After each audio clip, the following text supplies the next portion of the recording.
Delhi NCR में प्रदूषण का संकट, ग्राफ 4 लागू करने का ऐलान। नमस्कार, मैं हूं साक्षी झा और आप देख रहे हैं न्यूज 18 का डिजिटल प्लेटफॉर्म। दिल्ली एनसीआर में वायु प्रदूषण ने हालात बेहद गंभीर बना दिए हैं।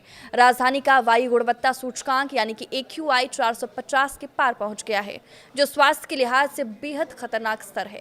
इस स्थिति को देखते हुए वायु गुणवत्ता प्रबंधन आयोग यानी कि CQAM ने ग्राफ 4 लागू करने का ऐलान किया है। ग्रेडेड रिस्पॉन्स एक्शन प्लान यानी कि ग्रैप का चौथा चरण सबसे सख्त होता है और इसे तब लागू किया जाता है जब प्रदूषण का स्तर जानलेवा हो जाए। दिल्ली सरकार के पर्यावरण मंत्रालय ने निर्देश जारी किए हैं कि अब सभी सरकारी और निजी कार्यालयों को केवल 50% कर्मचारियों के साथ कार्य करना होगा। बाकी कर्मचारियों को घर से काम करने यानी वर्क फ्रॉम होम की व्यवस्था दी गई है।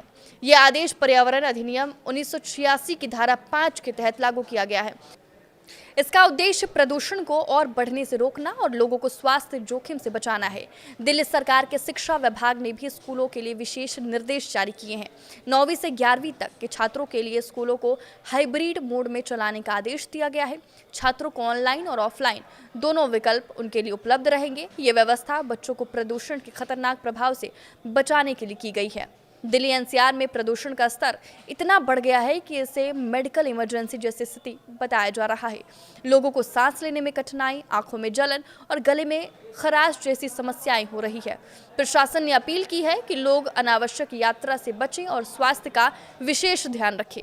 रविवार को कोहरे और स्मॉग की मोटी परत छाई हुई नजर आई। वहीं धुंध के कारण विजिबिलिटी में कमी आई है, जिससे सड़कों पर वाहनों की रफ्तार पर ब्रेक लगा है।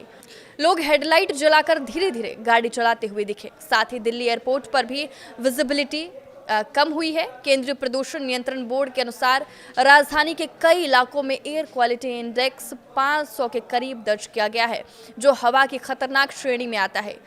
रविवार सुबह 7 बजे दिल्ली का औसत AQI गंभीर श्रेणी में यानी कि 462 दर्ज किया गया है। आपके इस वीडियो पे क्या राय है, हमें कमेंट करके जरूर बताएं। नमस्कार।